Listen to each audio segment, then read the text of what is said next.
हेडलाईन्सचे प्रायोजक आहे NBC bearings, लांब पळण्यासाठी। विधान परिषदेसाठी भाजपची 5 नावं जाहीर। पंकजा मुंडे, सदाभाऊ खोताना विधान परिषदेची उमेदवारी। विधान परिषदेसाठी परिणय फुके आणि योगेश टिळेकर यांना उमेदवारी। अमित गोरखेंना सुद्धा भाजपकडून उमेदवारी जाहीर।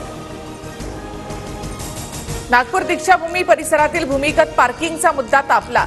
सर्वपक्षीय संघटनांकडून बांधकामाची तोडफोड, सुपाला धोका निर्माण होण्याच्या भीतीमुळे पार्किंगला विरोध। संघटनांनी केलेल्या विरोधानंतर पार्किंगच्या कामाला फडणवीसांकडून स्थगिती। स्मारक समिती सोबत बैठक घेऊन अंतिम निर्णय घेऊ, विधानसभेमध्ये उपमुख्यमंत्री देवेंद्र फडणवीस यांची माहिती।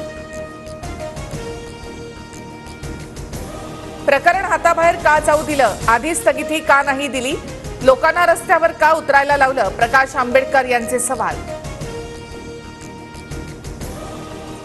बुद्धांच्या आणि बाबासाहेबांच्या सर्वात महत्त्वाच्या स्थानाला का छेडता, कारण नसताना जातीमध्ये आग लावण्याचा शासनाचा प्रयत्न। दीक्षाभूमीमधील भूमिगत पार्किंगवरून आव्हाडांचा सरकारवर निशाणा। लोकांच्या धार्मिक भावनांचा विचार करून सरकारने पावलं उचलावीत, जनतेच्या आस्थेला धक्का लावू नये, नाना पटोले यांची प्रतिक्रिया।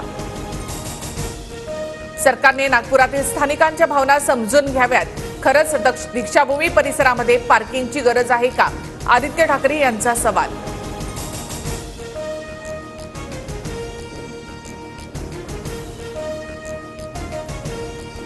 हेडलाईन्सचे प्रायोजक आहे एनबीसी बेरिंग्स, लांब पळण्यासाठी।